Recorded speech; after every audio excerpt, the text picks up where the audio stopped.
Boa tarde a todos que estão conosco, sejam muito bem-vindos ao nosso evento online, que faz parte da série Leão. Esse é o nosso 9º webinar de uma série de eventos que tem como objetivo tratar temas voltados à propriedade intelectual, à inovação e desenvolvimento, buscando fomentar discussões, debates, trocas de experiências e agregar conhecimento ao nosso público, sempre com a participação de convidados especialistas no tema. Temos contado com um público bem diversificado, então empresas de diferentes portes, segmentos, startups, instituições de ensino e pesquisa e pessoas interessadas em empreender dos mais diferentes estados. Isso nos deixa bastante contentes e reforça o interesse e as possibilidades de conexão, de complementar competências, cooperar e de empreender. Eu sou a Daiane e eu faço parte da Leão Unidade São Paulo. É um prazer poder conduzir mais esse evento da Leão. A Leão é um escritório especializado em propriedade intelectual e projetos de inovação, com uma equipe altamente especializada e com unidades no Rio Grande do Sul. Nós já estamos há mais de 60 anos em Porto Alegre e unidades em São Paulo e Santa Catarina. Então, nós convidamos a todos para conhecerem um pouco mais do nosso escritório, sua história e atividades. Visitem o nosso site, nos sigam nas nossas redes sociais. Hoje, o nosso tema é inovação nas pequenas empresas e startups. Vamos conversar sobre dificuldades comuns para desenvolver um negócio de base tecnológica, criar uma startup digital, pivotar um negócio, buscar um parceiro, mentorias, ou seja, caminhos para adquirir um olhar atento aos sinais do mercado, concorrentes e clientes, para detectar novas oportunidades de crescimento e investimentos. Como o empreendedor deve entender a propriedade intelectual? É preciso ter a consciência de que essa inovação ela pode gerar direitos de propriedade intelectual. Produtos, processos, nomes inovadores podem e devem ser protegidos, o que impede a sua cópia. Ou ainda, caso não seja um negócio inovador, pode impactar diretamente no direito de propriedade intelectual de terceiros. Um ponto de atenção. Entender como pequenos negócios inovadores, startups, têm enfrentado a crise causada pela pandemia do novo coronavírus e o papel da inovação nesse enfrentamento. Conhecer um pouco mais sobre os programas do Sebrae São Paulo, junto aos gestores de 2 grandes programas da instituição, o Incubador SP e o Startup SP. Então, os nossos convidados de hoje, a Maria Augusta Pimentel Miglino.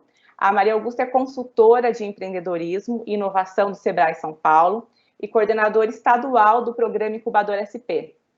Um programa que é voltado ao apoio a incubadoras com o objetivo de acelerar o desenvolvimento de empresas de base tecnológica incubadas e melhorar a sua competitividade. O Fábio Zoppi, que é consultor de empreendedorismo e inovação do Sebrae São Paulo e gestor estadual do programa Startup SP, que é um programa voltado ao desenvolvimento de startups digitais em estágio de validação das premissas dos modelos de negócio. Então, nosso muito obrigado ao Sebrae São Paulo, a Maria Augusta e o Fábio, por aceitarem o nosso convite e por dividir um pouco dessa rica experiência junto a empreendedores, no atendimento a pequenos negócios inovadores, participando ativamente do fortalecimento do ecossistema estadual de inovação. Teremos também a apresentação do Dr. Milton Lucídio. O Milton é advogado e especialista em propriedade intelectual da Leão. O Dr. Milton ele traz de uma forma muito prática, com muita experiência, a importância dos ativos de propriedade intelectual para o negócio e como isso pode ser tratado e ajustado à realidade de um pequeno negócio, de uma startup. Obrigada, Milton. Nós temos alguns avisos. Então, o evento ele está sendo gravado e ficará disponível em nosso canal do YouTube, canal da Leão Propriedade Intelectual, então não deixe de se inscrever em nosso canal. As perguntas elas serão feitas via chat, façam suas perguntas, as perguntas vindas do público são essenciais para o nosso debate. Todo o material usado ele será disponibilizado por e-mail aos que se inscreveram via Simpa. Aqueles que não se inscreveram, nos enviam um e-mail, a gente também compartilha o material. Então, fiquem à vontade para interagir. a gente sempre pede para que vocês se identifiquem e enderecem a pergunta. Nossa dinâmica de hoje, então, teremos a apresentação do Sebrae, com as falas da Maria Augusta e do Fábio, e na sequência o Dr. Milton. As perguntas serão feitas ao final, após as apresentações. Eram esses os recados que nós temos, né, para iniciar o nosso evento. Então, vamos dar sequência à programação. Eu passo a palavra a Maria Augusta, que vai iniciar a apresentação do Sebrae. Um bom evento a todos. Obrigada. E com você, Maria Augusta. Obrigada, Daiane. Obrigada. Bom, primeiramente é um prazer estar aqui com vocês ao vivo. Agradeço imensamente a Leão pelo convite e especialmente a você, Daiane, e o Milton, né, e também a Kelly. Então, para nós também do Sebrae é muito interessante que a gente possa estar aqui compartilhando um pouco do que temos aprendido nesses anos trabalhando com startups e empresas de base tecnológica. Então, como você mencionou, né, como a Daiane mencionou, eu sou a atual gestora estadual do programa Incubadora SP, que é um programa voltado à aceleração do desenvolvimento de empresas de base tecnológica, incubadas em parques tecnológicos ou incubadoras do estado de São Paulo. E aí, quando a gente estava conversando sobre o que falaríamos nesse encontro, a gente pensou que seria interessante começar falando para vocês um pouco sobre empreendedorismo de uma forma mais geral, para dar um entendimento desse contexto do empreendedorismo no Brasil, né? E aí a gente poder aprofundar depois especificamente nos projetos do Sebrae, que são projetos de apoio a empresas de base tecnológica e a startups. Então, a gente vai começar falando de alguns dados da pesquisa GEM, que é a pesquisa do Global Entrepreneurship Monitor. Eu vou compartilhar com vocês a minha tela, aqui. Deixa eu só deixar, porque daí vocês podem também ver um pouco dos dados, e aí a gente vai começando esse bate-papo, esquentando aqui, falando sobre empreendedorismo no Brasil. Vocês me dão um ok, se está visível, se está... Todos já estão conseguindo ver? Tá sim, tá certo, só tem que... então tá bom, só tenho que maximizar, né? Isso. Pronto? Ótimo. Então, a ideia é a gente falar um pouquinho de empreendedorismo, inicialmente, e aí também eu falar para vocês a importância dessa pesquisa. Essa pesquisa Global Entrepreneurship Monitor é uma pesquisa feita em vários países do mundo, e ela é coordenada pelo pessoal da Global Entrepreneurship Research Association, também a London Business School, Babson College e o Korea Entrepreneurship Foundation. Então, são 4 grandes instituições mundiais que são responsáveis pela pesquisa no mundo. E no Brasil, o Sebrae é um parceiro master dessa pesquisa, né? Então, para o Sebrae também é uma referência sobre empreendedorismo, a gente sempre acompanha com bastante interesse. Essa aqui é a pesquisa de 2019, porque o relatório de 2020 está para sair, né? Mas eu acho que dá um gancho bacana para a gente começar a falar de algumas questões aqui sobre empreendedorismo. Então, vejam que interessante, né? Quando a gente olha para os empreendedores iniciais, que são esses que estão começando o seu negócio, e a gente pensa nas motivações deles para iniciar um novo negócio no Brasil, vocês veem que, olha, quase 90%, né? 88% dizem que é para ganhar a vida porque os empregos são escassos.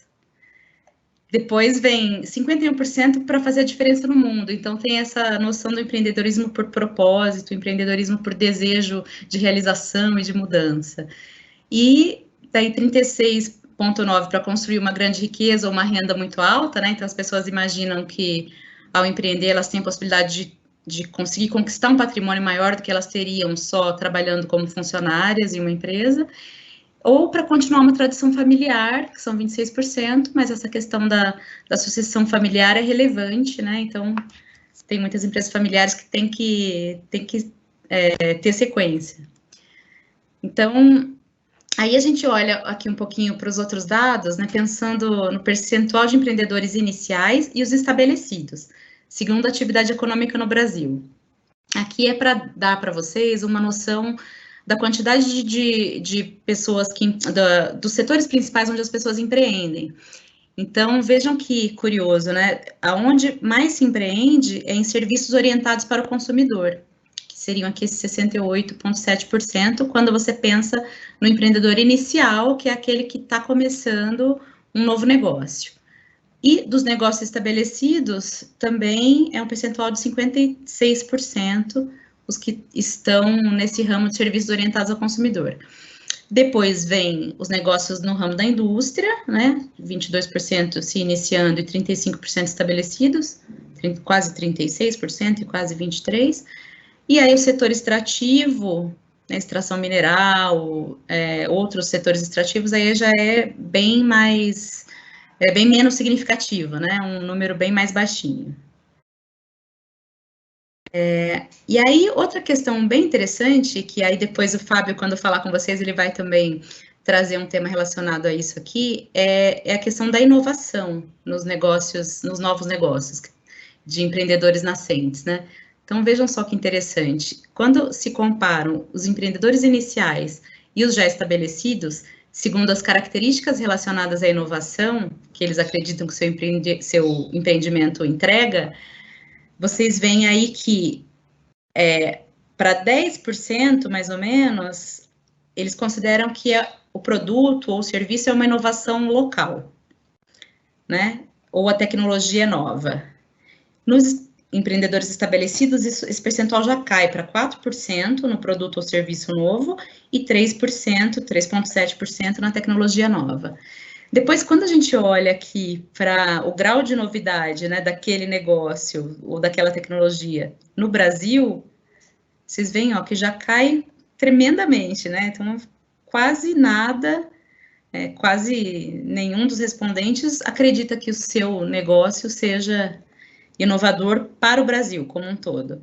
E para o mundo, menos ainda, né? Isso aqui seguindo aqueles conceitos de inovação do Manual de Frascati, né? Então, o que é inovação para o mundo, para o país e para o local ou para a empresa, né?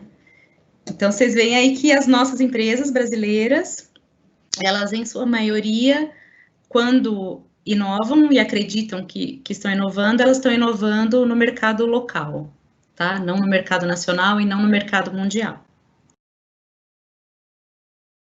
Aqui é um dado interessante que eu resolvi trazer também sobre formalização, porque se fala muito, né, em formalização dos negócios, o Sebrae também já há alguns anos atua ajudando os empreendedores a se formalizar, e aí vejam que curioso, né, que se vocês olharem para 2018 e 2019, os empreendedores que obtiveram CNPJ são 22% a 26% aqui, né, não chega a 30%, e os que não obtiveram 72% a 73,5%, né, 73,6%. Então, vejam que tem um grau de informalidade grande ainda. E quando se perguntam as razões pelas quais as pessoas não formalizam a empresa, elas respondem que é muito caro, que uma série de outros empecilhos, né? E quando respondem sobre por que se formalizam, elas falam, olha, a importância de estar regularizado. Então, são 73% respondem, né, que é importante estar regularizado, poder contribuir à previdência, 31%, a exigência dos clientes, então, é muito comum que nós assistamos a essa situação. O empreendedor começa, às vezes, um negócio, principalmente no meio de startups, testando, validando, né, prototipando, e só depois ele vai se formalizar no momento em que ele precisa emitir suas primeiras notas fiscais, precisa começar a fazer as primeiras vendas, e aí ele, de fato, se formaliza, porque não tem como entrar no mercado sem se formalizar, né?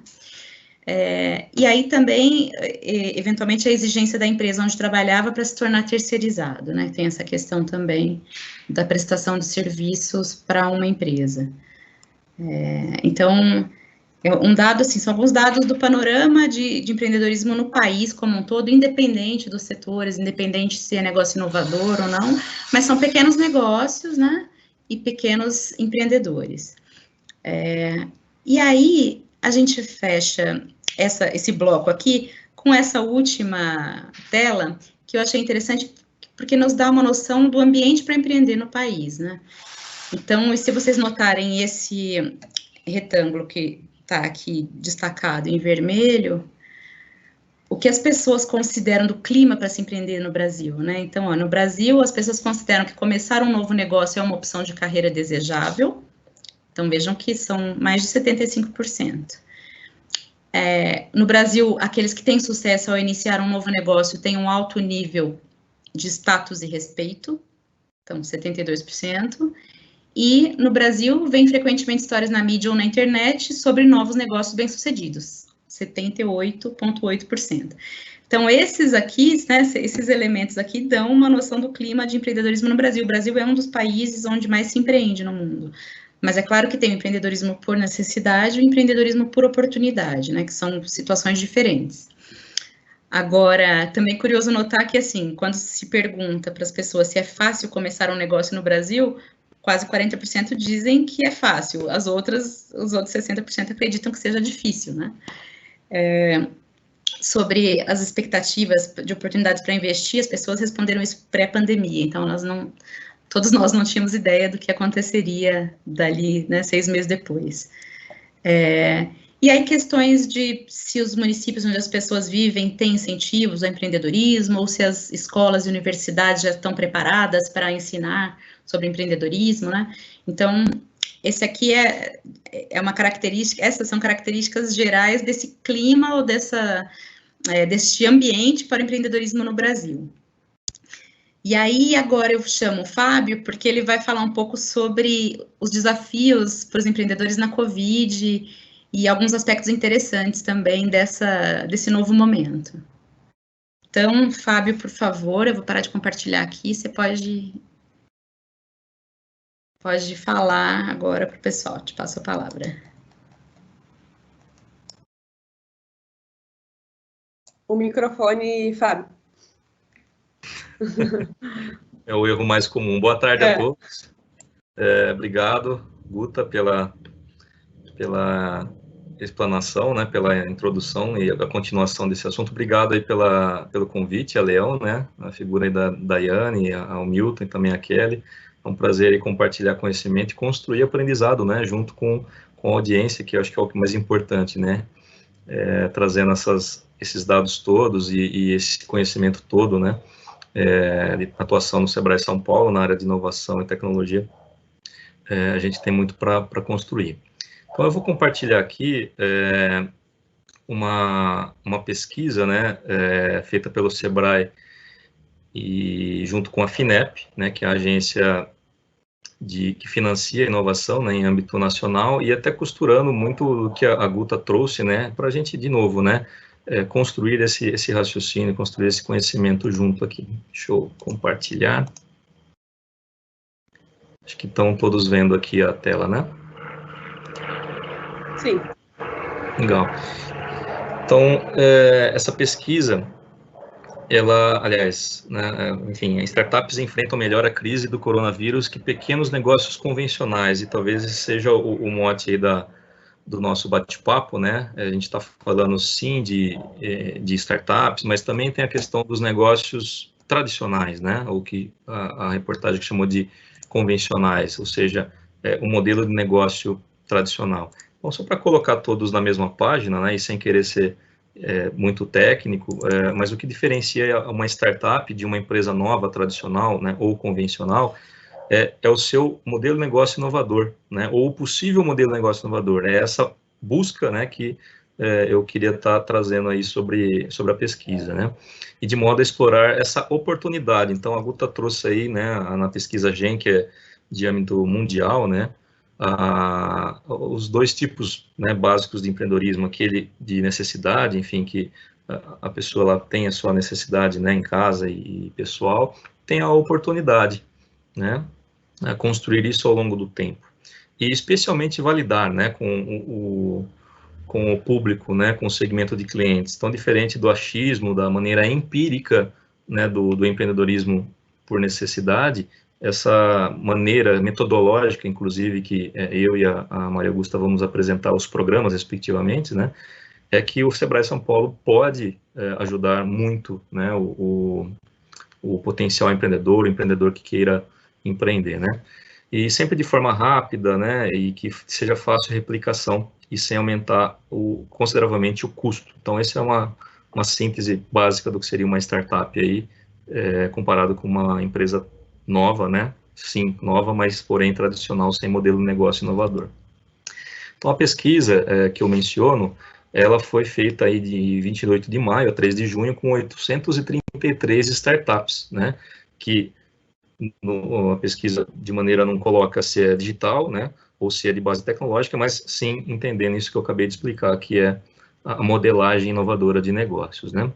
Então, a amostragem é razoável para uma pesquisa interessante, né, que nos dê subsídio para discutir alguma coisa.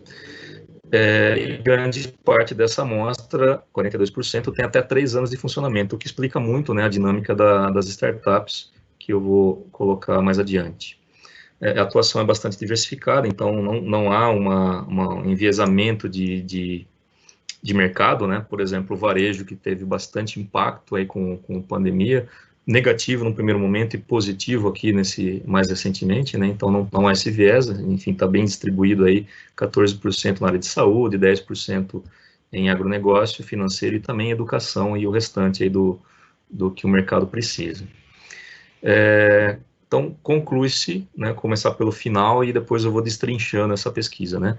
Para 76% dessas 800 e tantas startups, a crise econômica provocada pela Covid impactou, sim, negativamente os negócios. 68% sofreram queda de faturamento, sendo que para 30% a queda no faturamento foi de superior a 50%.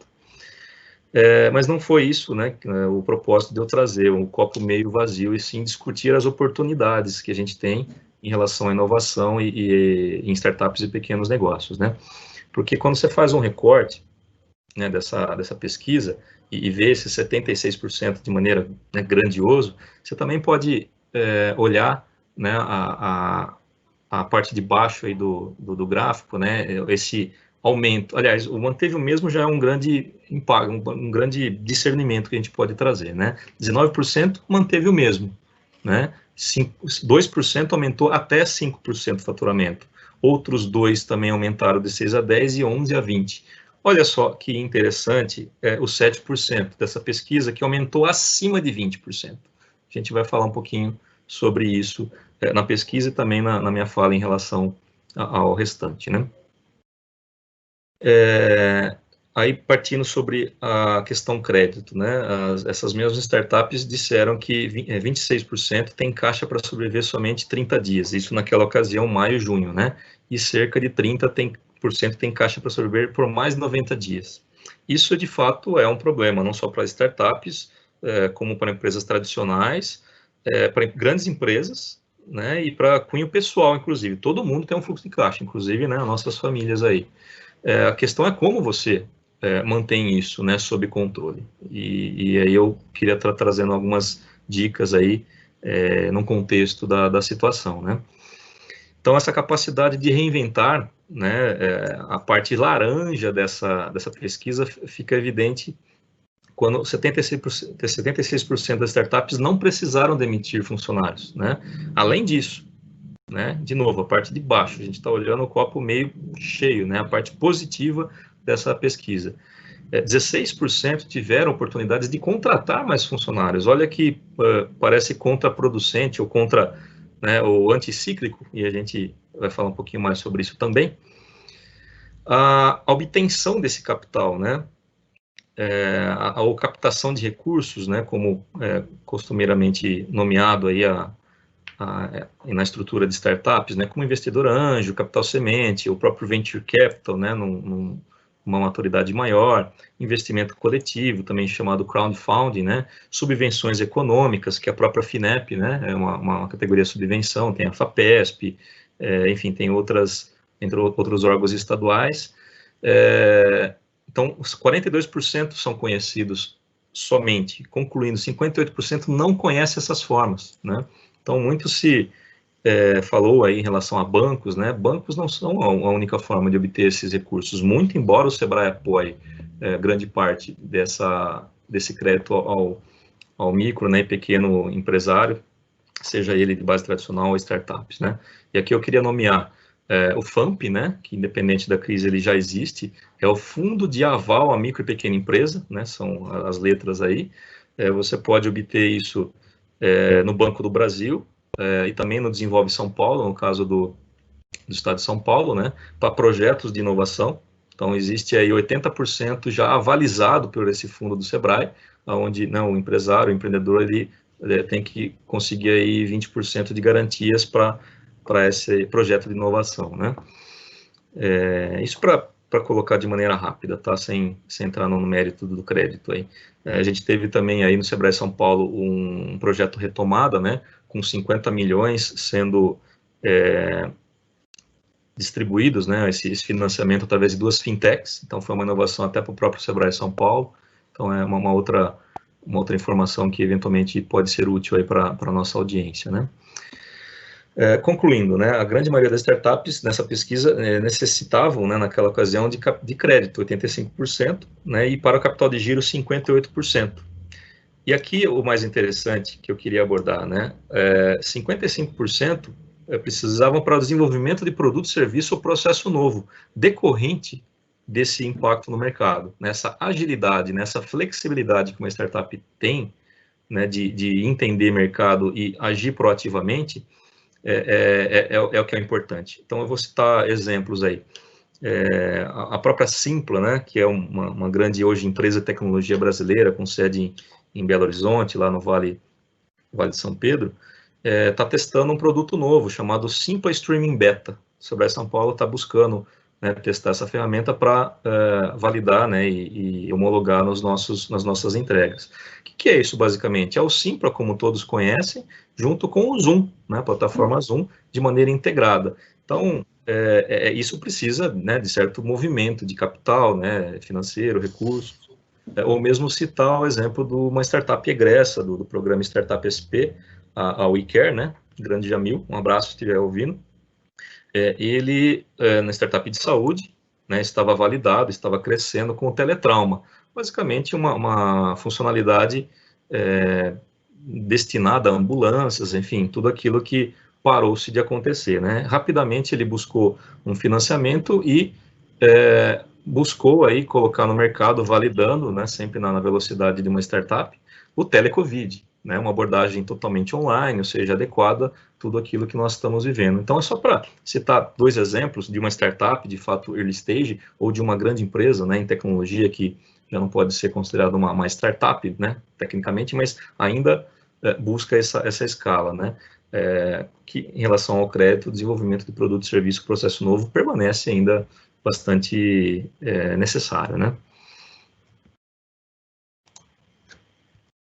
E aí, mais um dado, né, em relação ao crédito que eu estava dizendo, né, essa estratificação, né, do capital de giro, sim, né, do pagamento de equipe, né, ou seja, né, fluxo de caixa normal, e esses 2 pontos, 55% para o desenvolvimento de produto, serviço ou processo novo, readequação de serviços e processos, de produtos, né, investimento de software, que é uma busca também de se adequar a essa transformação digital, né, o mínimo, né, que se pretende para atender isso. Então, olha só como tem essa nuance na pesquisa, né, intrínseco a essa velocidade, a essa necessidade desse tipo de empresa, startup, em buscar crédito para essas finalidades, não só para sobreviverem, né. E aqui, já indo para o final, em relação à pesquisa, né, 52% das startups já tentaram conseguir crédito em instituições financeiras, contudo, né, esse público, somente 9 conseguiram e 31 estão aguardando a resposta. A considerar o período que nós passamos, né, e as intervenções aí governamentais, com o Pronamp, enfim, outras ações, isso provavelmente mudou, né. A própria implementação do projeto do Sebrae São Paulo, chamado, né, Retomada, que é o que eu mencionei com as 2 fintechs também, com 50 milhões, atenderam por volta de 400 empresas, né, também foi um alívio, enfim, foi um serviço, né, que nós prestamos. Isso mudou, mas trago como dado, né, para a gente discutir essa questão também, né. E para finalizar aqui, né, e já passar a bola novamente para Maria Augusta, grande parte dessas 833 startups já foram atendidas em algum momento pelo Sebrae.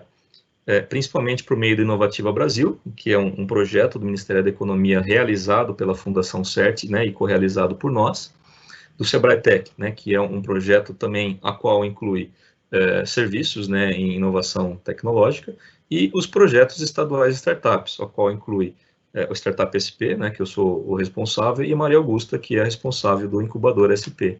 É esse número que eu queria deixar gravado, né, para quando eu voltar eu discutir mais. 42%, portanto, das startups não foram atendidas pelo Sebrae. E eu tenho um convite, uma proposta para toda a audiência, né, para a gente discutir também mais em relação à metodologia, se for o caso, mas especialmente esse convite para a audiência. Bom, em relação à pesquisa, essa costura, né, que eu busquei fazer, em relação a esse senso de oportunidades, né, naquele dado que a Maria Augusta trouxe aí, dos 51,4, né, que querem empreender para fazer a diferença no mundo, né, um fundador de startup, né, um empreendedor de startup tem muito disso, a questão do propósito, resolver problemas reais e grandes problemas normalmente, né, e por que não 36,9, né, da pesquisa que a Maria Augusta trouxe, de construir essa grande riqueza, porque eu costumo falar que se empreender já é desafiante, empreender em startup é desafio ao cubo, né? Tem uma relação um pouco desproporcional ao risco, mas com um capital intelectual, um time, né? A gente consegue apoiar, né, o empreendedor nesse sentido. E uma explicação também, né, em relação aos dados que eu trouxe na pesquisa, correlacionando com a da Maria Augusta, porque 89%, né, até 96%, né, do que a pesquisa da GEM trouxe, não tem o aspecto inovação, né? Ele reflete muito naquela parte azul, na parte negativa da questão do faturamento, né? Porque é importante sim olhar o fluxo de caixa, é importante sim olhar a transação, né, a questão financeira, mas é mais importante o aspecto da agregação de valor, né? De fato, resolver um problema, né, alguma coisa nova ou significativamente melhorada, né, e sem também entrar no aspecto técnico do que é inovação, mas o empreendedor, né, ou o potencial empreendedor, entender que esse é o caminho, né, mais salutar para ele, e não conflitar com o preço, não conflitar com o capital, a qual ele justamente isso é o mais, é o ponto mais fraco, né, de uma situação aí do cliente do Sebrae, enfim, de um pequeno negócio aí, né. Então, é isso que eu queria, né, trazer em relação a dados, né, as experiências, e aí eu volto com a Maria Augusta para, novamente, deixa eu parar de compartilhar. Parou. Tá bom. Contigo. Obrigada, Fábio.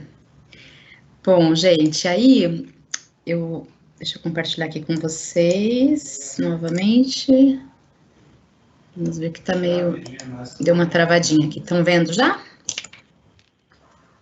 Sim. Sim? Legal. Então, acho que também uma parte importante dessa nossa conversa hoje é um pouco no sentido de trazer para vocês o que o Sebrae tem feito no sentido de apoiar a estruturação e desenvolvimento de negócios ligados à inovação. E aí, no caso, o Fábio e eu somos hoje responsáveis por 2 programas que são complementares, né? Porque o Incubador SP tem um perfil de público bastante ligado à ciência e à tecnologia, e, portanto, um público com perfil um pouco mais acadêmico, um público que inicia os seus projetos de inovação nos laboratórios, nos centros de pesquisa, né? E que depois se tornam residentes de incubadoras e de parques tecnológicos. E o programa pelo qual o Fábio é responsável, que é o Startup SP, trabalha com startups já com perfil mais digital, né, um perfil de negócio um pouco diferente. Então, é interessante que a gente possa ter oportunidade de falar aqui para vocês desses 2 programas, que são programas ambos voltados ao desenvolvimento de empresas inovadoras, mas bastante complementares na sua função, na sua utilidade, né, e também no perfil do público. Então, para vocês terem uma ideia geral, assim, de onde o programa Incubador SP atua, nós estamos, hoje, esse mapinha que vocês veem aqui é um mapa de onde existem incubadoras que têm relacionamento com o Sebrae São Paulo, né? Então, são incubadoras ou parques tecnológicos distribuídos por vários dos municípios aqui do estado, claro, com uma concentração maior aqui nessa região entre Campinas, São Paulo e Santos, né, que eu acho que é um polo bastante pujante, mas também tem no interior.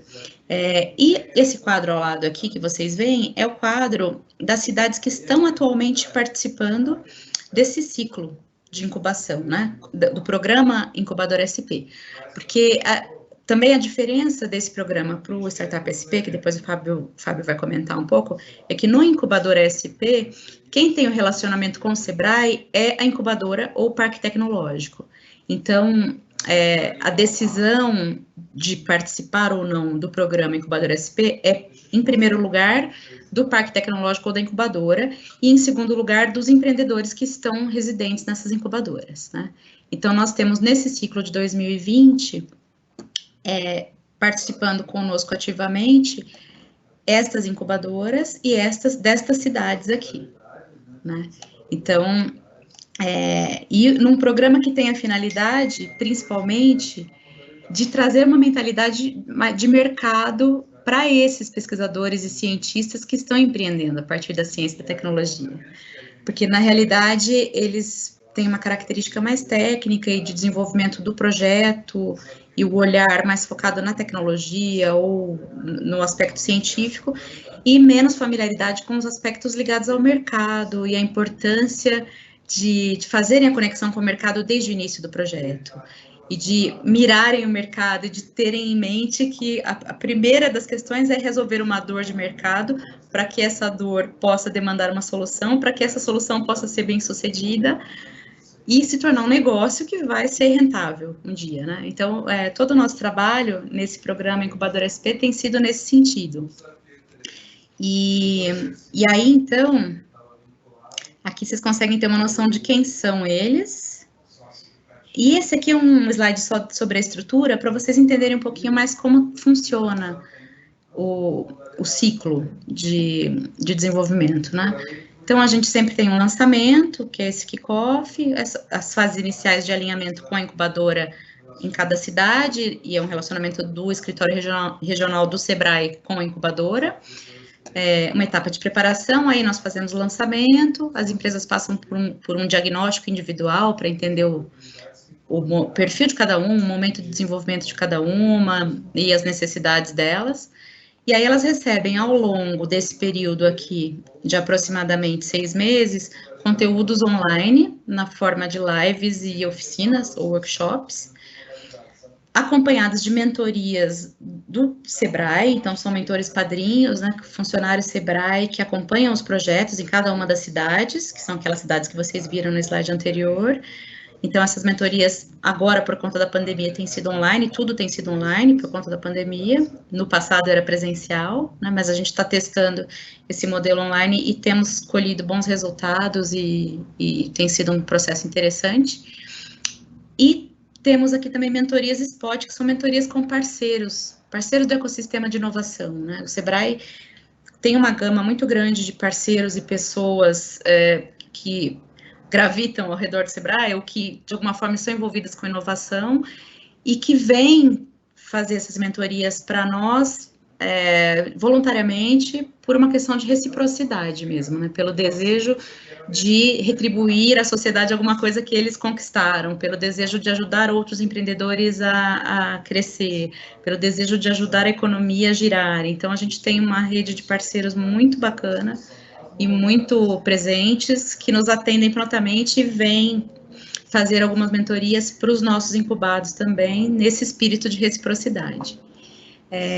E também no programa Incubador SP, desse ciclo, nós teremos um webinar, um evento de um dia todo, agora no dia 29 de setembro, que vai ser aberto ao público externo também, então ela é um evento pensado para o nosso público, mas ele também vai ser aberto para outros públicos que não necessariamente sejam empresas incubadas. Então, se depois vocês tiverem interesse, a gente pode passar informações para vocês, né? O pessoal da Leão também vai participar conosco, né, em um dos painéis, então eles também podem ser a ponte aí para vocês poderem ter acesso a esse evento. Aí, muito rapidamente, eu vou contar para vocês um pouquinho sobre o perfil dessas empresas que estão conosco no programa Incubador SP, só para vocês entenderem a diversidade dos perfis e as características delas, né?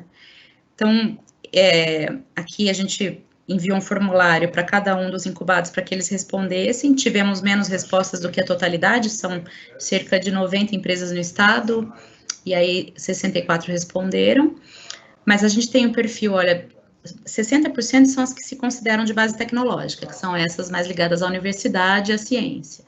26%, quase 27% se consideram digital.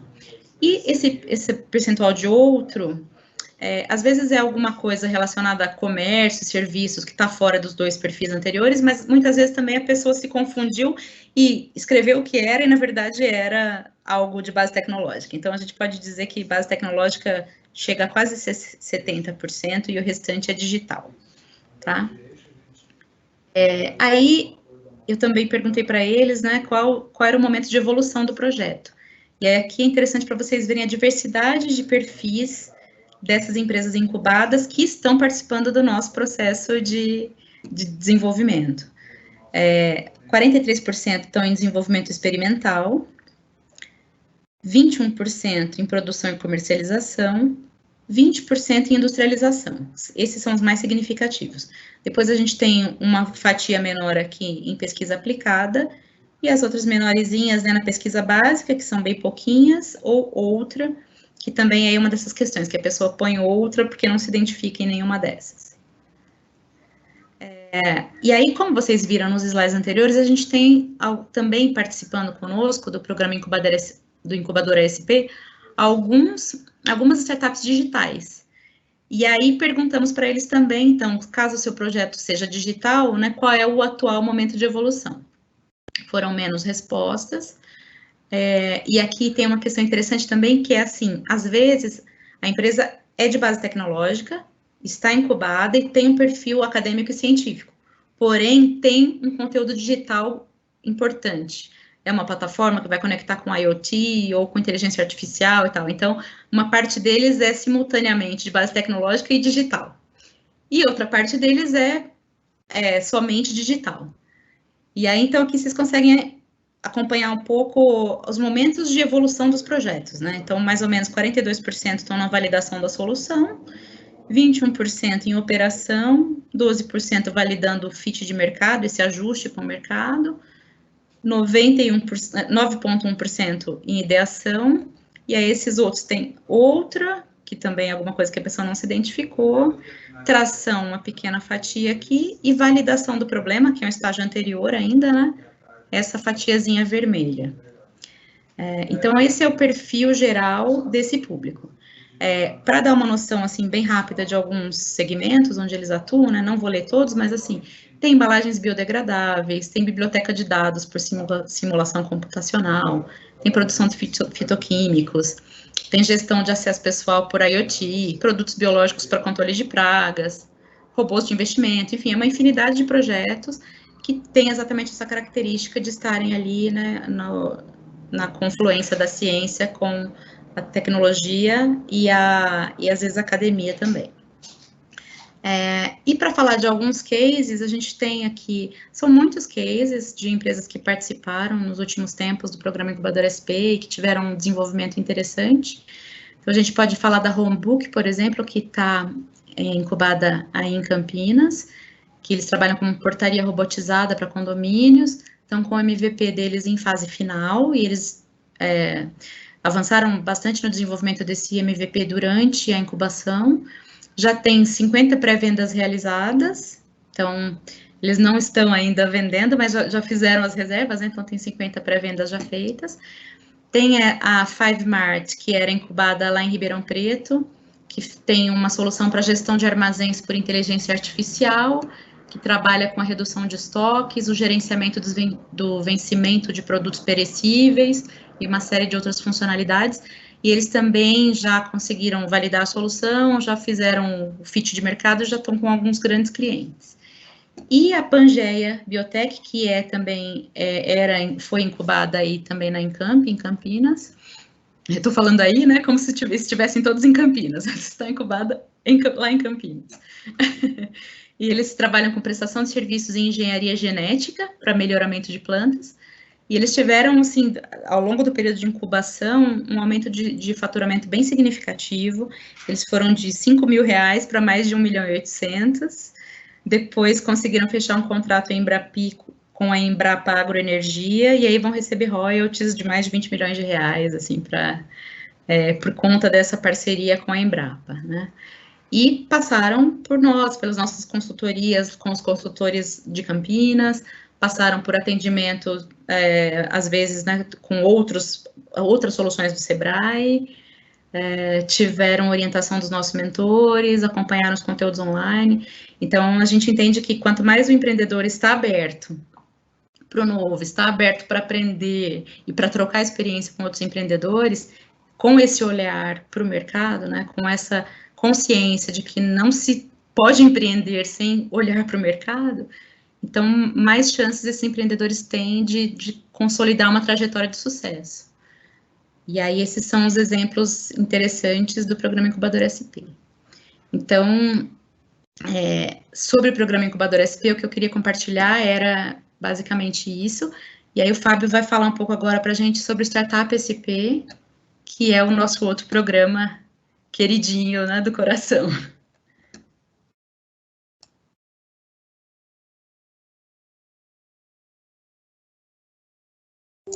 Microfone. De novo, né? Parabéns, Guta, aí pelo trabalho, né? Esse que é um programa, um dos mais antigos, inclusive, né, em termos de tempo no Sebrae São Paulo, que passou por vários formatos, várias reformulações, mas sempre próximos dessas incubadoras, né? Bom, eu vou colocar então agora o Startup SP de maneira bem breve, para não tomar o tempo, né? E buscando agregar o que falta, né? Bom, Startup SP também já é um programa aí de 3 anos e meio, indo para 4 anos esse projeto, né? Com mais de 600 startups já graduadas, né? É um processo que eu vou descrever agora há pouco, né? E esse tempo de atuação no estado de São Paulo permitiu, né? O próprio ecossistema, né? A categoria ecossistema reconhecer no ranking aí 100 Open Startups, né, que é uma metodologia bastante interessante aí para medir esses potenciais, não só ecossistema, mas startups de qualquer área de atuação, né? Sugiro que vocês entrem no site dessa empresa, até para acompanhar, né, essas atualizações.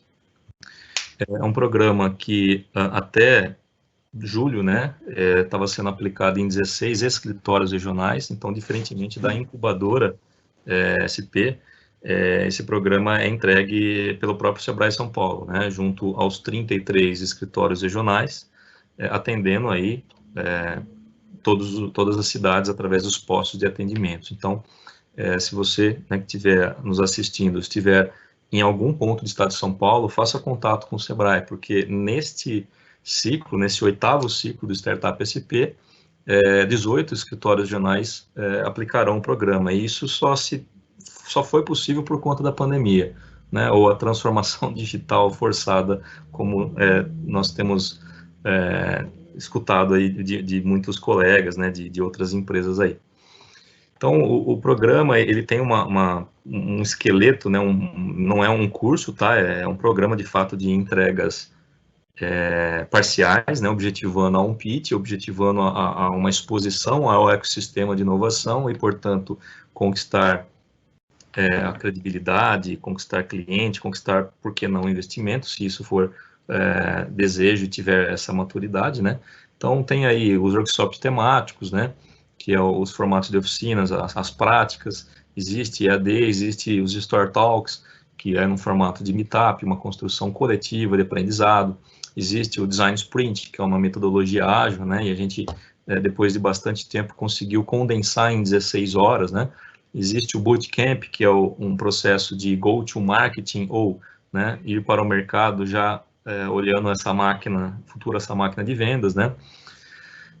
Existem as mentorias de profissionais externos, né, que isso que a Maria Augusta colocou, né, esses mentores, não só pro bono, mas give back, de fato, entregando de volta ao ecossistema conhecimento, expertise e também conexão com o mercado, porque esses mentores, eles, enfim, atuam no mercado, seja consultores ou em grandes empresas, né, e tem a nossa mentoria, né, que a gente chama de mentoria padrinho, né, por conta do acompanhamento completo, desde o kickoff até o Demo Day, contemplando aí os gargalos que a startup encontrar nesse processo de execução. Portanto, Startup SP não é um curso, novamente, é um programa de execução, que leva a um Demo Day regional, que leva a um Demo Day estadual, que normalmente o nosso parceiro é o Inovabra Habitat, né, um projeto do Banco Bradesco, em conjunto aí com tantas outras dezenas de corporates, que busca essa exposição e validação, portanto, de modelo de negócio com a primeira ou as primeiras notas fiscais aí. Não é, como é que fala, enfim, propaganda em excesso, né? A gente até brinca, né, entre as startups que tem um grito de guerra, né? Startup SP é validar e vender, né? No quesito consoante aí, porque é tão intenso, é tão prático, é tão colaborativo entre as startups que é isso que acaba acontecendo, né, de uma maneira ou de outra.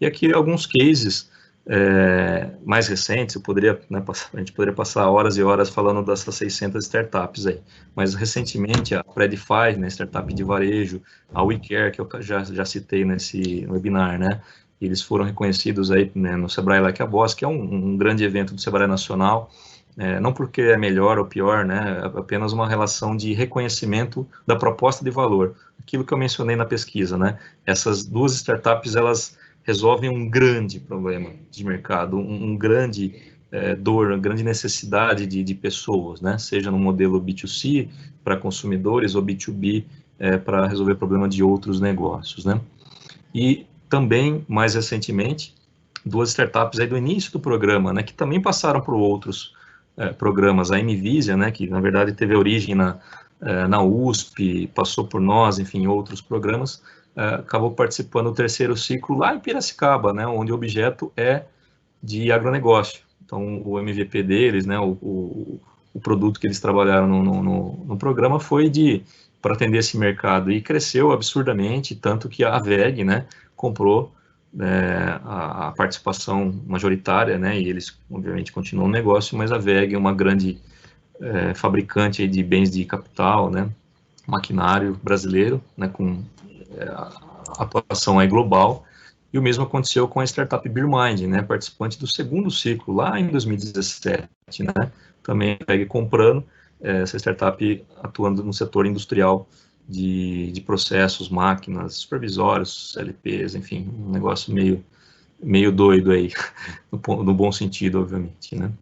Então, é isso que eu queria passar em relação ao programa, né, a metodologia própria, né, do Sebrae São Paulo, né, desenvolvida já por grandes profissionais que estão com a gente e não estão mais, né, então, é isso que nós temos para entregar no estado de São Paulo, né, junto com o Incubador SP, Startup SP, com essa metodologia reconhecida, com esse suporte nosso, com essa rede que o Sebrae São Paulo consegue catalisar, né, e de fato o Startup SP não é entregue só pelo Sebrae São Paulo, e sim por ecossistemas regionais, né, as inscrições elas estão abertas, né, se não, né, eu sugiro, né, eu peço que vocês tirem uma foto, mandem essa foto no WhatsApp aí de colegas, né, potenciais, enfim, empreendedores, né, no QR Code ou mesmo esse hot site, né, até dia 13 de setembro nós estamos aceitando aí inscrições para o processo seletivo,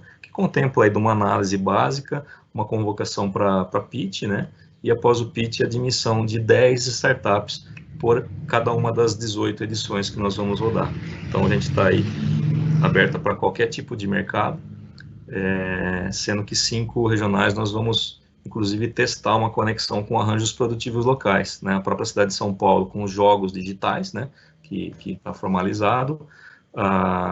Barretos, né? Uma APL de saúde, também muito forte, né? A tecnologia em saúde lá. E outras 3 de cunho vocacional, né, o Alto Tietê Agronegócio, Jundiaí indústrias, né, de manufatura, seja interno à fábrica ou externo, né, e esses vocacionais ajudam muito aí o nosso programa, né, a nossa entrega ao ecossistema chegar cada vez mais longe. Então era isso que eu tinha para apresentar, espero não ter tomado muito tempo do Milton, agradecendo novamente aí ao convite, né, e a oportunidade de a gente construir esse conhecimento junto aí.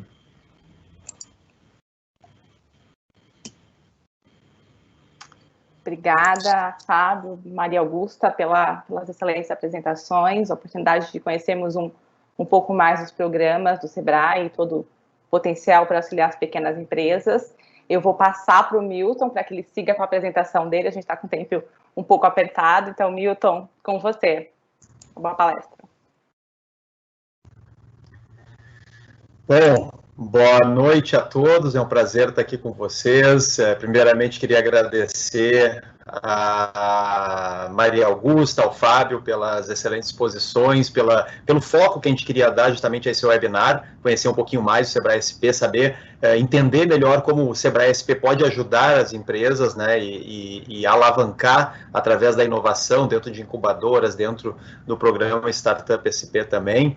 Então, muito obrigado, foram falas bem esclarecedoras. Eu vou bem rapidamente, eu vou pular alguns slides meus que eu preparei aqui, para ser mais objetivo, por conselho da minha colega e brilhante engenheira química, coordenadora do Departamento de Patentes da Leão, eu estou usando um cronômetro, porque eu também me perco no horário, então agora eu estou colocando um cronômetro aqui para que eu não me perca e fale rapidamente com vocês algumas ideias e muito mais nessa questão de compartilhar essas ideias, da onde há essa intersecção entre a propriedade intelectual e as startups e empresas incubadas, pequenas empresas incubadas.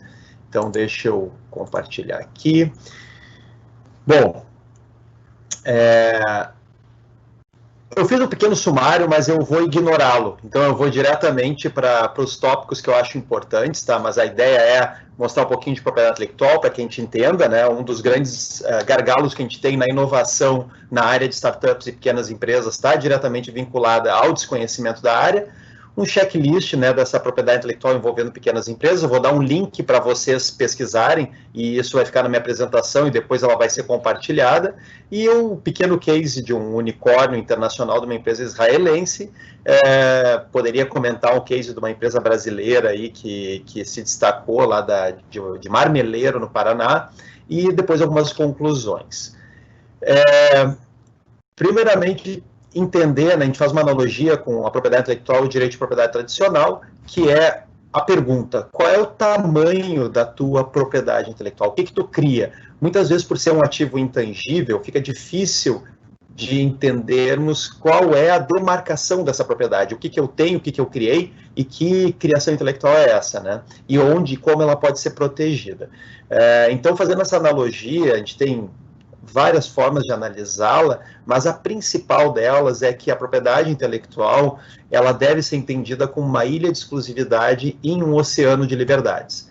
Ou seja, eu tenho que demarcar essa ilha para que o meu concorrente, aquele que vá tentar fazer algo parecido no mercado, que ele tenha que desviar dessa ilha. Ele não pode esbarrar nessa minha ilha, porque se ele assim o fizer, ele viola a minha propriedade intelectual. E isso tem valor porque, se for muito caro desviar, se a ilha for muito grande, ou se ela for muito relevante, a melhor atitude vai ser eu licenciar ou eu não entrar naquela ilha. Então, se eu assim o fizer, eu estou garantido àquele titular uma exclusividade de mercado através de um direito de propriedade intelectual. Alguns mitos e verdades aqui, né? Se a propriedade intelectual é importante de modo igual para toda e qualquer empresa, startup, não é. Então, cada empresa tem a sua relevância, dependendo do projeto.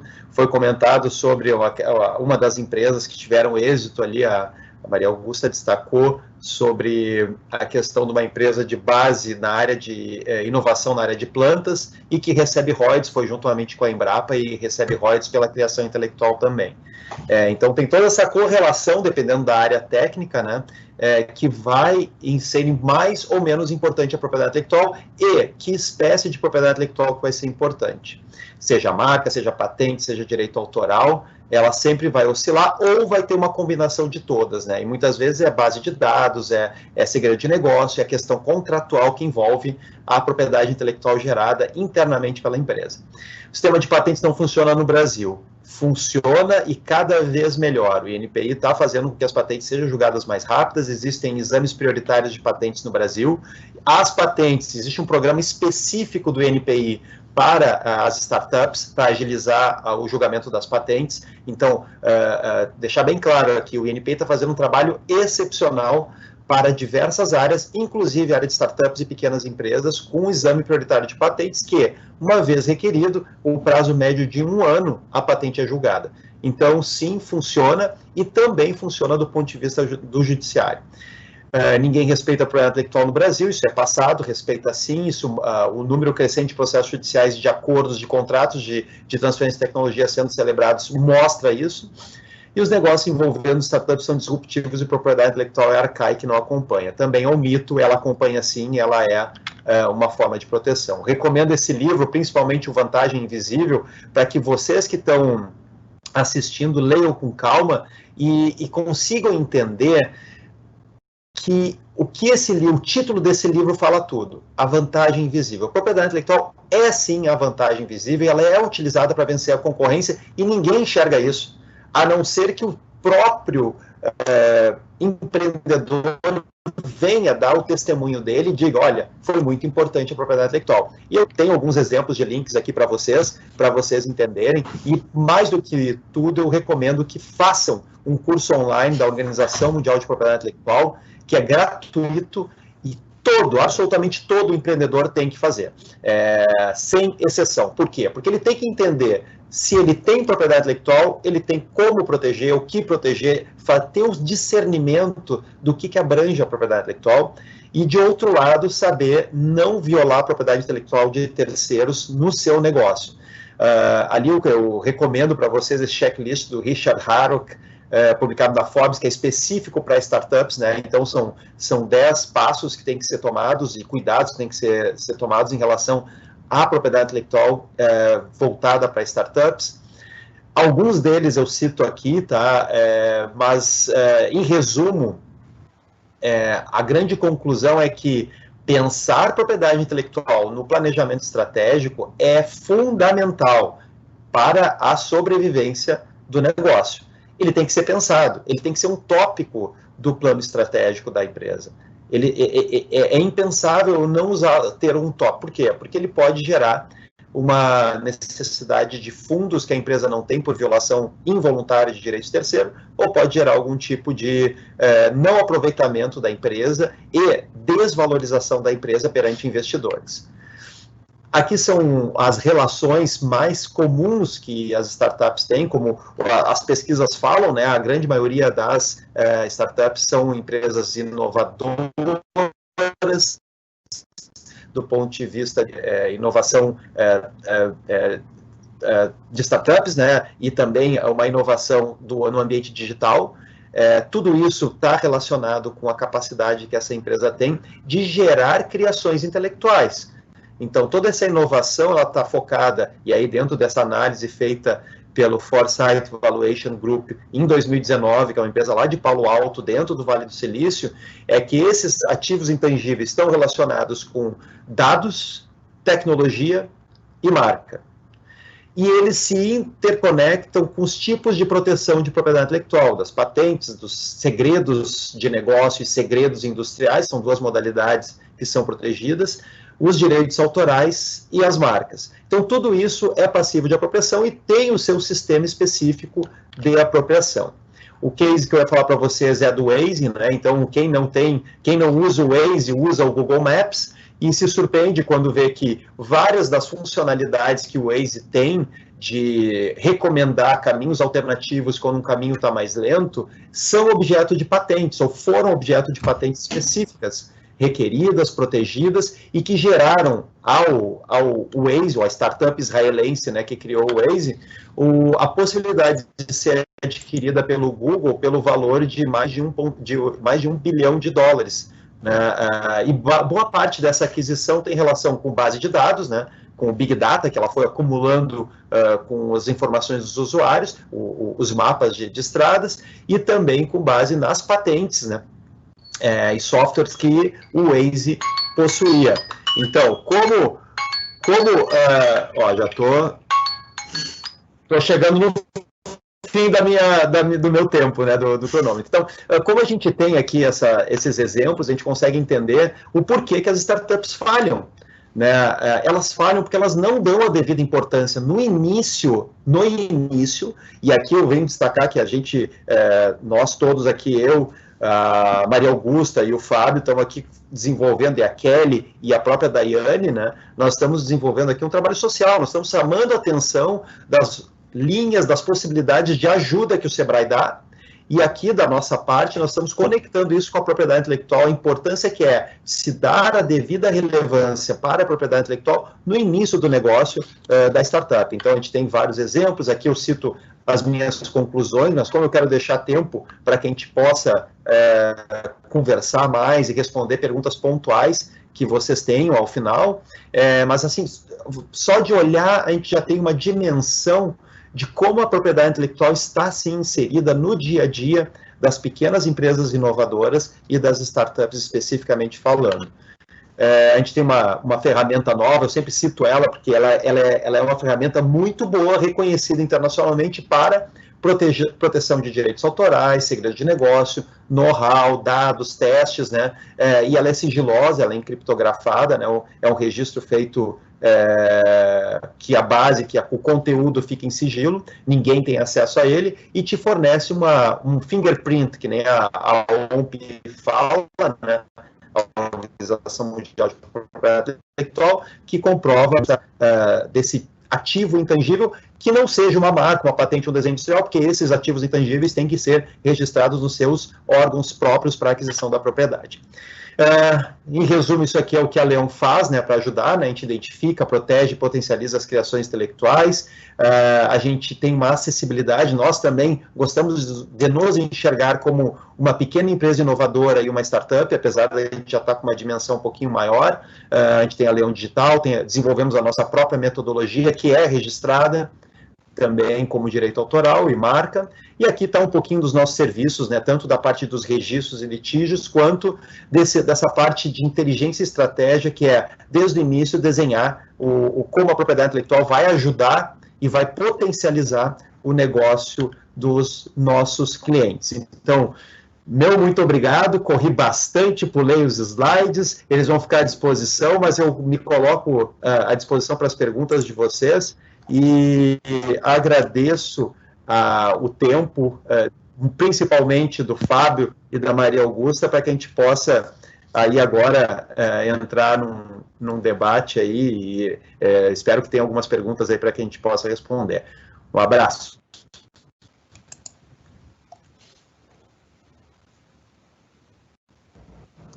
Obrigada, Milton, pela breve, mas excelente apresentação. Eu vou passar para as perguntas direto para que a gente consiga, né, responder aqui ao nosso público.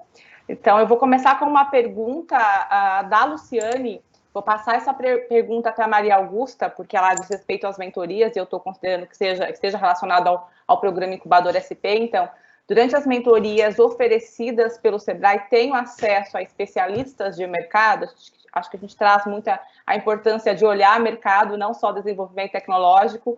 Então, essa é a dúvida da Luciane.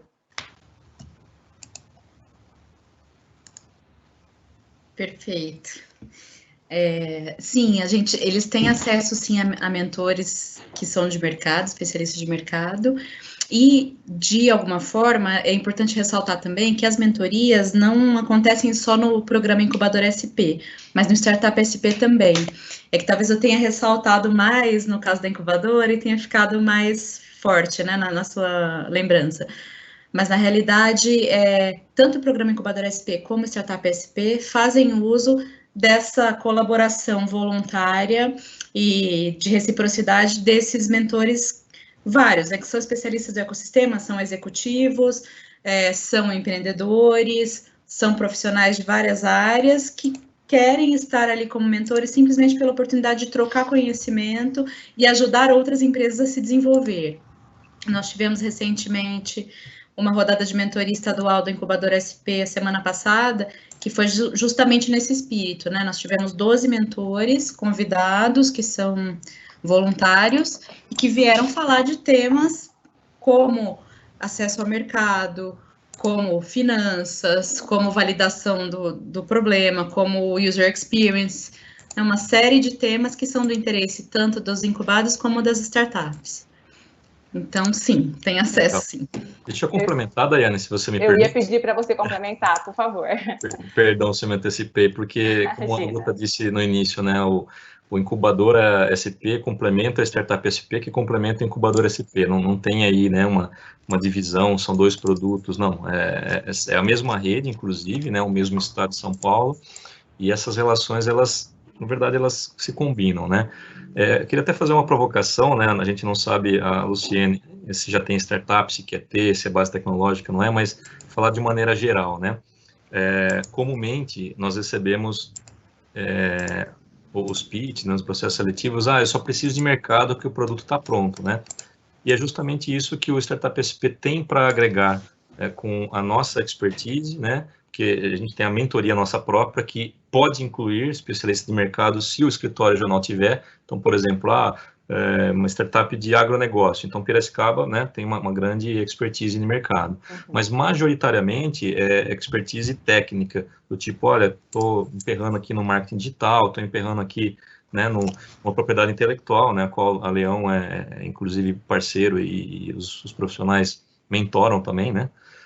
Enfim, qualquer que seja a expertise, majoritariamente, porque é um software que faz esse matchmaking, no caso do Startup SP, né? E aí, obviamente, com a relação, né, construída, com as mentorias, fala, poxa, eu precisaria conversar com um cara lá de varejo, assim, assado. A gente tem um esforço, né, adicional, no sentido de personalizar e buscar, dentre as 12 mentorias que existem no programa, né, uma ou duas, ou algumas delas que façam parte da nossa rede. Então, respondendo sim, temos as especialistas ao mercado, mas também expertise que faz essa provocação, essa desconstrução da coisa. Perfeito. Obrigada, Fábio. Obrigada, Maria Augusta. Eu vou passar uma pergunta agora para o Milton. A pergunta veio do Fernando. Ele quer saber quais cuidados com a propriedade intelectual uma startup deve ter durante uma negociação com parceiros, que é uma preocupação muito comum, né? Milton. Obrigado, Fernando, pela pergunta. Realmente, assim, existem algumas questões que são muito óbvias sobre como tratar, isso já circula entre as empresas, até mesmo nas startups, a gente vê comumente isso falar. O pessoal já até usa a terminologia em inglês do NDA, né? Tem que circular um NDA, um Non-Disclosure Agreement, né? Ou um contrato de sigilo e confidencialidade sobre o que está sendo revelado com o parceiro, tá? No entanto, a gente sabe que os NDAs são facilmente violáveis, né? Então, um NDA, ele pode ser violado por um terceiro que não faz parte do NDA. E aí, nós que somos advogados, a gente sabe que é uma questão de prova, ou seja, é importante o NDA, ou seja, o acordo de sigilo e confidencialidade? Sim, ele é importante. Ele me protege? Mais ou menos. Não tanto quanto a gente acha que ele protege quando se assina um NDA. Então, o que se aconselha quando uma empresa, uma startup vai para uma negociação? Primeira coisa é ela saber o que eu tenho. Eu estou indo para essa negociação, eu estou indo para buscar um parceiro, eu só tenho uma ideia. Se eu só tenho uma ideia, lamento, eu não tenho nada, né, do ponto de vista possível de apropriação. Quando eu falo ideia, é uma ideia abstrata, né? Eu quero fazer um teletransporte, eu vou desmaterializar e materializar o ser humano em outro lado. Isso é uma ideia, né? Obviamente que tem muita pesquisa e desenvolvimento, se é que ela é viável, né? Então, ideias não são protegíveis, eu não tenho nada o que fazer a não ser revelá-la, porque eu não vou ter o que fazer com ela sem eu ter um parceiro para desenvolver.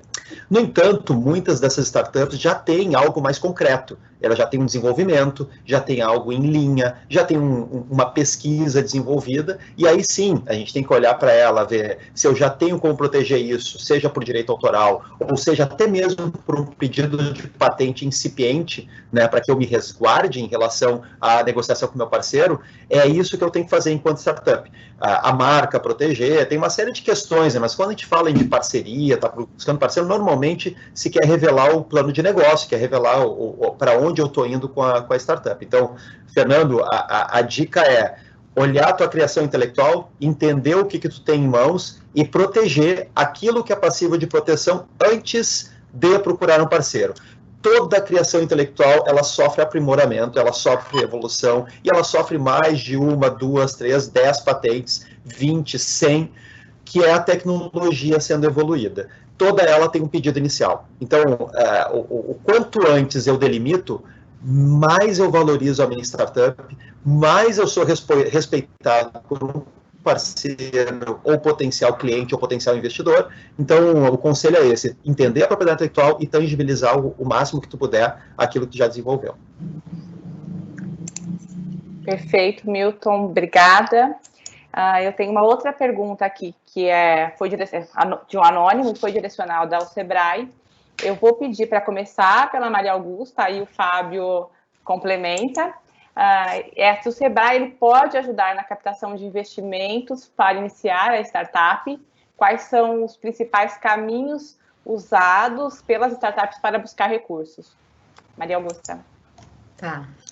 Bom, uma pergunta bem interessante e que é importante a gente tratar dela também. O Sebrae não é uma entidade financeira, né? Então, o Sebrae em si, na sua atuação, não tem uma atuação direta com a questão do financiamento. Nos programas de aceleração, nossos programas de desenvolvimento de empresas, nós muitas vezes conseguimos conectar as pessoas a potenciais investidores, a potenciais grupos de investidores que venham assistir aos Demo Days, que venham participar dos eventos, estejam juntos, né? Mas, na realidade, não é algo que o Sebrae faz pela empresa, no sentido do Sebrae trazer o financiador ou o investidor para a empresa. Inclusive, uma questão que nós trabalhamos muito também é a orientação em relação ao momento de conseguir financiamento, né? Seja crédito de banco, seja investimento anjo. Porque, muitas vezes, se uma startup capta recursos no momento errado, ela se atrapalha, ela depois vai perceber que ela vai ficar muito mais diluída, porque ela vai ter que ir cedendo equity para esses investidores, né? Então, tem inúmeros casos de insucesso quando a empresa capta, ou o projeto capta recurso na hora errada. Então, a gente faz esse trabalho de orientação em relação ao momento, como captar o crédito e tal, e temos uma rede de investidores anjo, pessoal da Anjos do Brasil e outros investidores anjo, que são parceiros do Sebrae também, e que estão conosco, que acompanham, às vezes como mentores, às vezes em bancas julgadoras de pitches, né, dos Demo Days. E aí o Sebrae tem uma solução mais recente, focada em fintechs e crédito para a pandemia, que é uma coisa nova, né, que a gente desenvolveu em conjunto com fintechs, mas digamos que é uma área nova que a gente está entrando, assim, não era o que era o habitual do Sebrae até então, né? Fábio, se você quiser adicionar mais alguma coisa? Sim, né, você acabou dizendo quase tudo, mas eu começar pela fala do Milton, né, assim como propriedade intelectual não é aplicável à ideia, pegar o verbo iniciar, né, nenhum investimento externo vem com a ideia, né, a não ser subvenção econômica, FAPESP, FINEP, né, onde é possível né, requisitar esse recurso público, né, para desenvolver isso, mas tem que estar fundamentado num projeto, enfim, não é simplesmente uma ideia, um pitch, né. Então, é um primeiro ponto. Essa relação de financiamento, né, não está contemplado no investimento, mas vamos tentar dar o máximo de informação possível, né? E aquilo que eu já comentei, é possível você buscar o financiamento como? A si próprio, né? Vender um próprio carro, isso num processo vai ajudar muito na obtenção de investimento anjo, né? Já vou falar um pouquinho disso. Amigos, famílias, né? Família dos envolvidos, né? E o próprio FAMP, né, o Fundo de Aval à Pequena Empresa, Micro e Pequena Empresa no Banco do Brasil, ou no Desenvolve São Paulo, no Estado de São Paulo, mas requer um projetinho também um pouco mais elaborado. Até antes da pandemia, né, eu acabei perdendo um pouquinho o contato, não sei se modificou, mas era até R$100 mil para projetos de inovação, né, e uma carência, né, uma diluição aí de juros bem amigável. E indo direto ao investimento, né? O primeiro ponto do investimento profissional, no caso do Sebrae, como bem disse a Maria Augusta, não nos envolvemos pessoalmente, né, profissionalmente ou mesmo enquanto instituição, mas o processo, por exemplo, do Startup SP, ele tem muito disso, né? As mentorias que eu mencionei anteriormente, Os grupos de investimento anjo estão aí. Anjo do Brasil, GV Angels, FEA Angels, Insper Angels, né, Poly Angels, ou mesmo investidores pessoais, né, sem estar vinculado a um grupo, né. Então, essas pessoas, elas estão acompanhando, né, esse processo para, eventualmente, né, no momento de aporte, estar ali com a oportunidade. Porque esse é o ponto central, né, que para finalizar minha fala, é a capacidade de execução do empreendedor que qualquer investidor profissional, aquele que pode agregar valor, olha. Não importa se você fatura 1 milhão, não, é a recorrência, né, e o histórico. Então, voltando ao que eu já falei, há 1 ano atrás eu vendi meu carro, né, construí meu time, né, fiz isso, fiz aquilo, errei aqui. Tem que, né, quanto mais você abrir para o investidor, acertei muito ali. Esse histórico, ele é muito valorizado, né, para você, né, para responder suas perguntas. Os principais caminhos é a trajetória, é a execução, é tudo aquilo que você fez, um espaço de tempo definido, né? Não necessariamente faturando horrores, mas provando que aquele modelo de negócio é viável. Perfeito, Fábio, Maria Augusta, obrigada. Eu tenho uma outra pergunta aqui, que também é bem sensível, acho que uma dúvida bastante comum e importante. Quando, que vou passar ao Milton, quando decidir se devo proteger minha tecnologia no exterior? Qual a melhor estratégia, tendo em vista os custos? É uma pergunta tradicional mesmo, e foi facilitado muito a proteção internacional. Quando a gente fala em tecnologia, tá, normalmente a gente está falando ou de patentes ou de software, né? E muitas vezes o software, não o software em si, mas as invenções implementadas através de programa de computador, também são passíveis de patenteabilidade. Então, além de eu proteger o código-fonte via registro e tararara do próprio INPI, eu ainda tenho como proteger essa invenção através de patente. Os casos do Waze que eu citei ali são invenções implementadas através de programa de computador que usam sistema e método, né? Vinculam um sistema, usam satélite, usam informação, sinal vai e vem, e ela estabelece uma sequência de etapas que deve cumprir para gerar a solução técnica. Pois bem, essas tecnologias, elas são protegíveis pelo sistema de patentes através de um pedido primeiro brasileiro, ou seja, eu posso protocolar um pedido no Brasil e esperar 12 meses para requerer a proteção no exterior, garantindo a data inicial de protocolo brasileira. Portanto, eu não preciso sair correndo para fazer uma proteção internacional, a não ser que faça parte da estratégia do negócio. Olha, eu quero ter um pedido de patente já na China ou nos Estados Unidos, ou na Europa, dependendo do foco que é aquela determinada startup, onde é que está o nicho de mercado dela, onde é que ela pensa crescer, mas ela não precisa sair correndo.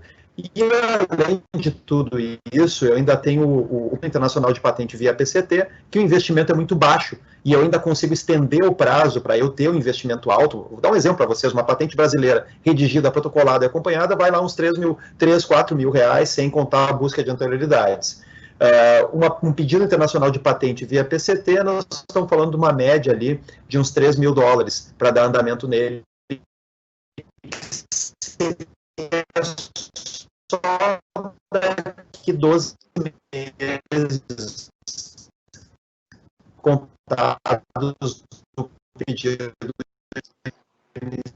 inicial. E depois desse processo, desde o primeiro pedido brasileiro até a data que eu tenho que proteger, são 30 meses ao todo que eu tenho para aí sim fazer um investimento substancial, porque eu vou ter que validar a patente em todos os países que me interessam. Então, a melhor estratégia, tendo em vista os custos, é assegurar o pedido brasileiro, correr atrás de investimento, correr atrás do sucesso do negócio, né?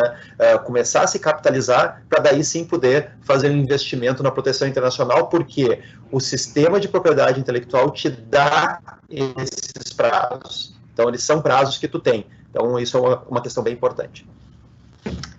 Obrigada, Milton. Eu tenho uma nova pergunta aqui do Eduardo Pimentel. Ele está perguntando, o Sebrae disponibiliza quantas sessões de mentoria? Maria Augusta, depois Fábio também. Isso, depende um pouco de cada programa, né? Porque cada programa segue a sua estrutura. No caso do incubador SP, da forma como ele está rodando neste ciclo de 2020, são 3 mentorias spot com os convidados, com os mentores de mercado no semestre. Então, só que são 3 rodadas, né? Então, 3 rodadas de pelo menos 3 mentorias. Então, a pessoa consegue ter ao todo 9 ao longo do semestre.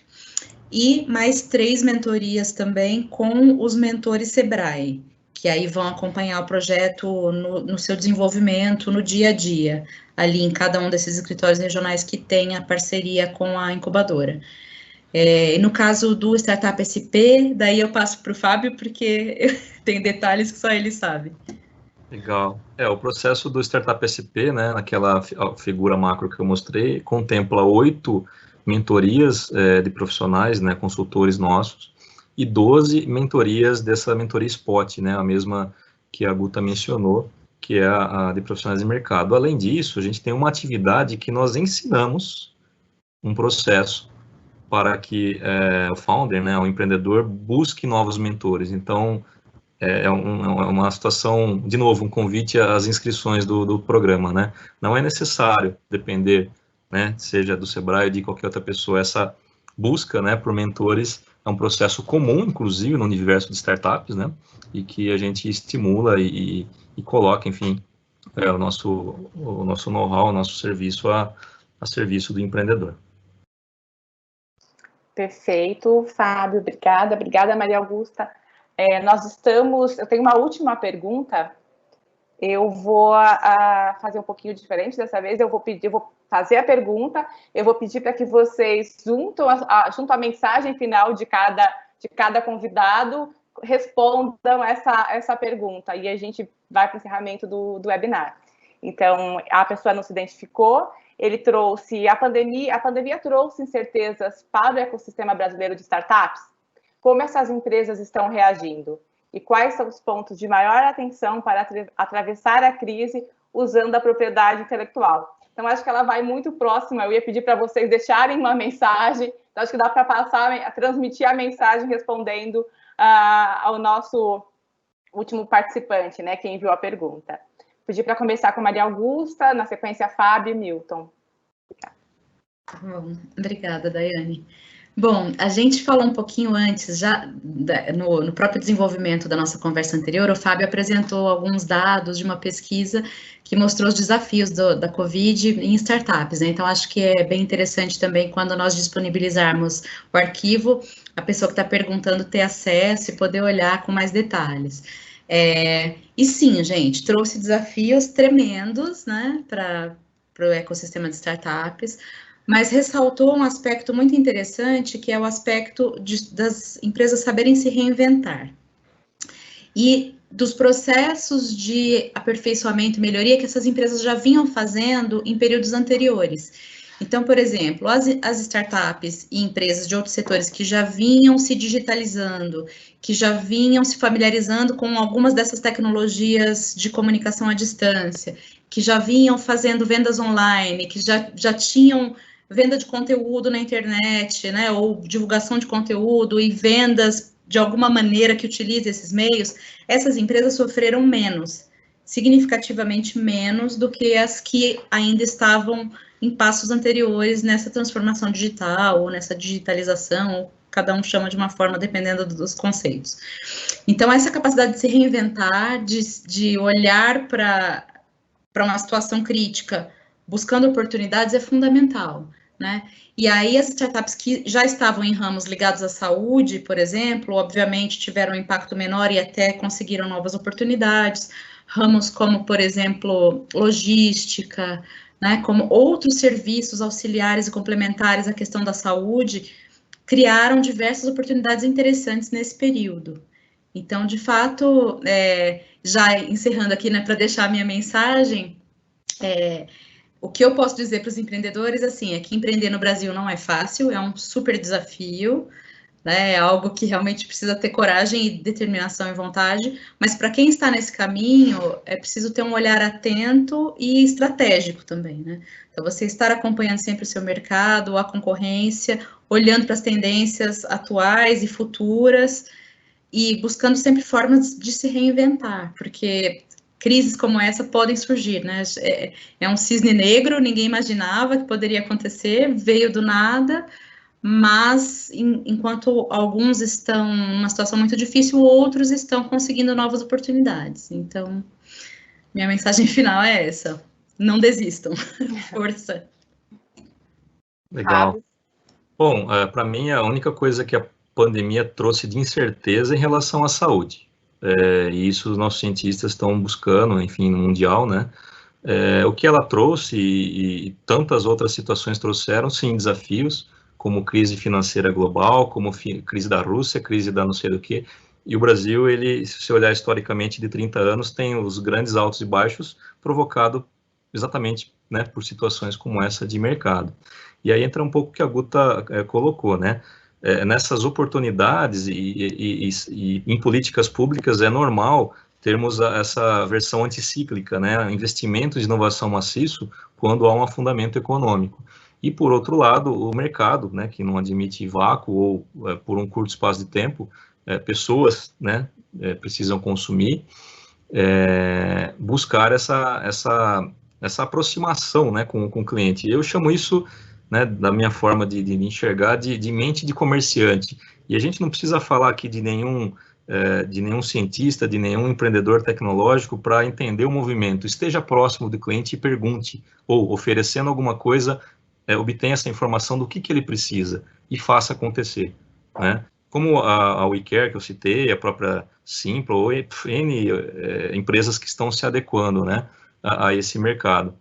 Então, a reação é isso. Olhar para o mercado, né, e verificar o que mudou no varejo, o que modificou na saúde, ou qualquer mercado que você está atuando ou queira atuar, né? E adaptando aqui a pergunta, né, ao invés de propriedade intelectual, que é expertise do Dr. Milton, usar o capital intelectual em startups ou num potencial negócio, né, tecnológico e em escala, você... 1 mais 1 não é 2, não pode ser 2, tem que ser 3, né? 3 mais 1 tem que ser 7, 7 mais 1 tem que ser 1000. Ou seja, busque na sua rede, você administrador, um cara tecnologia. Ou um cara tecnologia, busque um cara direito. Um cara direito, busque um engenheiro. Essa multidisciplinaridade, junto, obviamente, com a proximidade com o segmento de clientes, vai te dar, né, de maneira clara, e de novo usando a nossa metodologia, o nosso convite, né, para o Startup SP, essa metodologia, esse empreendedorismo mais científico, menos empírico, né, que sim vai levar tempo, sim você vai precisar de um capital para sobreviver, no mínimo inicial, né, que você não vai ter receita, mas eu não vejo esse desafio econômico, né, excluindo a questão de saúde, que é mais importante, como uma situação que vai perdurar, né, por muito tempo. É uma situação que, de novo, né, é preciso enxergar oportunidades na situação toda. Então, a mensagem final, né, que eu queria colocar, né, o Sebrae como um todo, né, o Sebrae São Paulo atende todo tipo de empreendedorismo, todo tipo de categoria de empresa, né, mas nós, né, eu e a Maria Augusta e tantos outros colegas que atuam em inovação e tecnologia, acreditamos demais nessa lógica do $1 investido, algumas dezenas de dólares em valor agregado, impostos, geração de renda, né, que não é diferente, não é melhor que o empreendedorismo do restaurante, o empreendedorismo de qualquer outro pequeno negócio, mas é uma grande oportunidade usando o capital intelectual que já está pronto, né, respirando fundo, né, se acertando em casa em relação a fluxo de caixa, né, o arroz e feijão ali, mas sim, sabendo que tem o Sebrae, sabendo que tem uma rede aí, inclusive a Leão, né, de apoio, para a gente conseguir, né, sair mais forte dessa. Essa é a mensagem que eu queria deixar para o final. Obrigada, Fábio Milton. Bom, a minha internet está oscilando aqui, tá meio ruim, apesar de eu ter vindo para o escritório, né? A gente está em quarentena, mas eu vim para o escritório, mas estou tendo problema de internet, que aqui quem é fibra ótica, era para ser uma internet que voa. Mas assim, o que eu deixo de mensagem final, se conseguir ainda internet que está falhando. Eu uso uma frase da Luísa Trajano, que disse que, recentemente, no evento da PUC, organizado pela PUC, disse o seguinte: inovação e atendimento. Ou seja, nesse momento de pandemia e de pós-pandemia, não tem como eu não inovar e eu não atender bem o meu cliente. Ou seja, entender quem é o foco, quem é o cliente que eu quero atingir. Porque muitas vezes a startup ela vai lá e olha o seguinte: tá, legal, é um produto 100%, mas qual é o meu mercado? Que mercado é esse? Como esse mercado atingido pela pandemia? Então esse é um ponto, né? E outra coisa que eu falo para todo mundo que tem uma startup, e até mesmo para quem tem empresa, né? São todos loucos, né? Porque para ter uma empresa é ser louco. É sair do normal. E eu brinco, eu uso uma música do Charlie Brown Jr., que fala que o impossível é questão de opinião, e disso os loucos sabem, né? Só os loucos sabem, né? Então tem que ser louco para tentar fazer um negócio do zero, fazer ele alavancar, e muitos loucos conseguem, né? E tem êxito nisso, que eram taxados de louco no início. Ah, com certeza, isso é loucura. Os loucos conseguem fazer essas coisas. Dentro da parte de propriedade intelectual propriamente dita, né?